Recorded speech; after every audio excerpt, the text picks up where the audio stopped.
Hi, my name is Nikita Coulombe, and today I'm going to show you how to paint owl eyes. What you're looking at right now is the final result. I've added 5 extra layers of gesso to this canvas because I want a smoother surface. And I want a smoother surface because I don't want people to be distracted by the texture of the canvas. I'm using Winsor & Newton water mixable oil colors for this painting. I like using this paint because I can substitute water in place of traditional solvents, which means it's less toxic.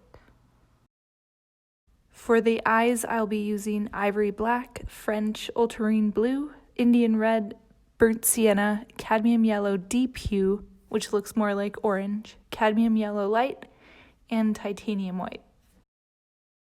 I like to add a little blue to the black when I'm doing the pupils of the eyes because I think it makes the rest of the eye pop and it complements the orange as well.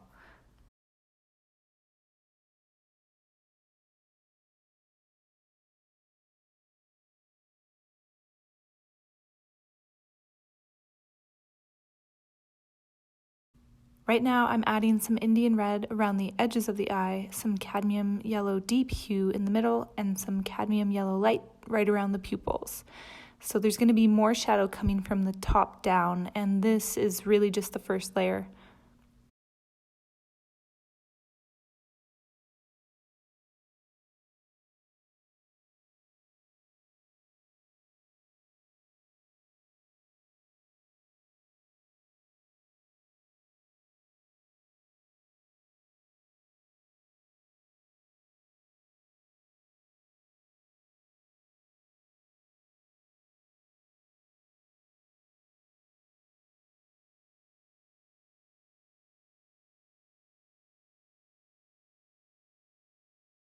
Now that I've got the eye filled in, I'm starting to add some black around the edges so I can start blending the red and the orange and giving the eye some dimension.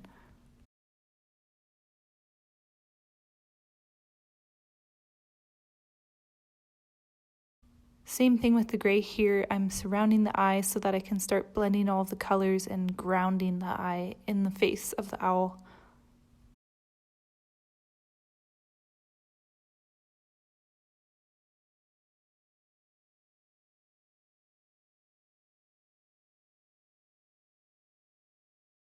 Here I'm adding black to the orange, yellow, and red to add some shadow as well as tone down the colors.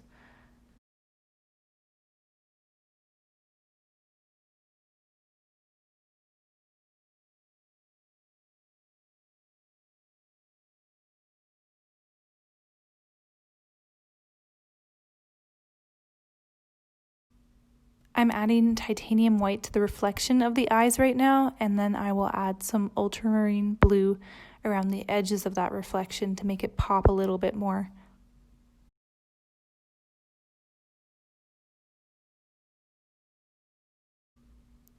Now I'm going back in and adding some details with the Indian red, cadmium yellow, deep hue, and black to give it more dimension and shape.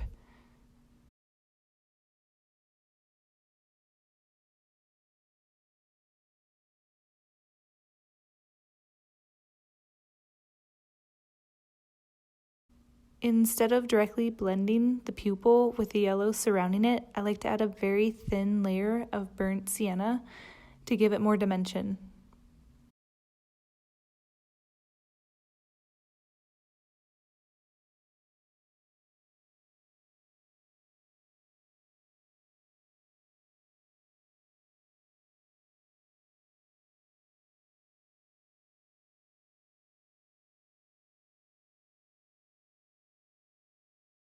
I'm smoothing out some of the details with really tiny round brushes, and I'm using a really light touch.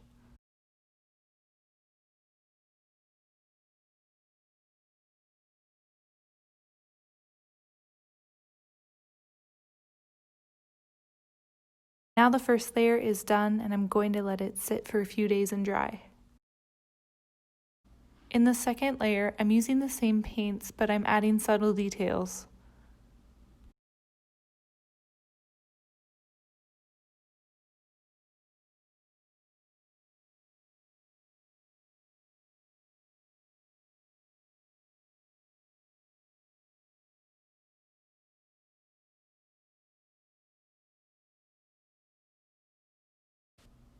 Here's the second layer finished. I might go back in later and add some more details, but I think it's pretty good for now.